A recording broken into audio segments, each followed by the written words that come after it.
एका गावात धनगर कुटुंब राहत होते. त्या कुटुंबाचा प्रमुख रामभाऊ होता.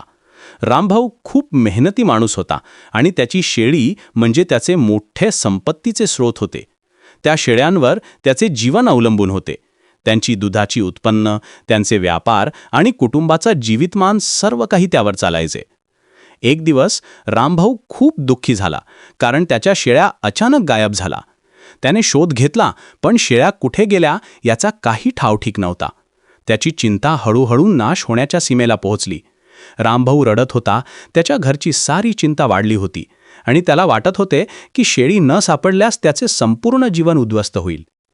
त्यावेळी त्याला आठवले की स्वामी समर्थ अक्कलकोट येथे राहतात आणि संकटात लोकांची मदत करतात. रामभाऊने ठरवले की तो त्वरित स्वामी समर्थांकडे जाईल आणि मार्गदर्शन घेईल. तो स्वामी समर्थांच्या आश्रमात पोहोचला. स्वामी समर्थ शांतपणे बसले होते.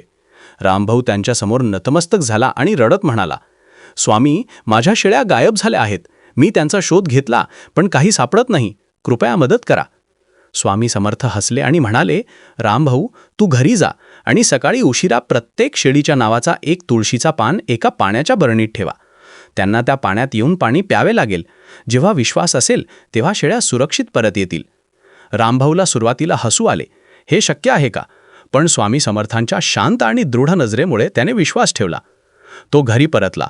दुसऱ्या दिवशी सकाळी त्याने स्वामी समर्थांचे सांगितलेले सर्व काम नीट केले. पाण्याच्या बरणीत प्रत्येक शेळीच्या नावाचा तुळशीचा पान ठेवले. काही वेळाने रामभाऊला आश्चर्य वाटले. त्याच्या शेळ्या थोड्या थोड्या येत होत्या आणि त्या पाण्यातून पाणी प्यायला लागल्या. काही वेळात सर्व शेळ्या सुरक्षित परत आपल्या घरी पोहोचल्या. रामभाऊ आनंदाने भरला. तो तात्काळ स्वामी समर्थांकडे परत गेला आणि त्यांचे आभार मानले. त्याने म्हणाले, स्वामी समर्थ, आपल्या कृपेने माझे संपत्तीचे स्रोत परत आले आणि माझे कुटुंब सुरक्षित राहिले. मी जीवनभर आपल्या शिकवणीला अनुसरतो. या कथेतून शिकवण: श्रद्धा आणि विश्वास. जेव्हा आपण गुरु किंवा देवावर श्रद्धा ठेवतो तेव्हा संकटे सोपी होतात. साधे उपाय, मोठे परिणाम. साधा उपाय पण विश्वासासह केला तर चमत्कार घडतो.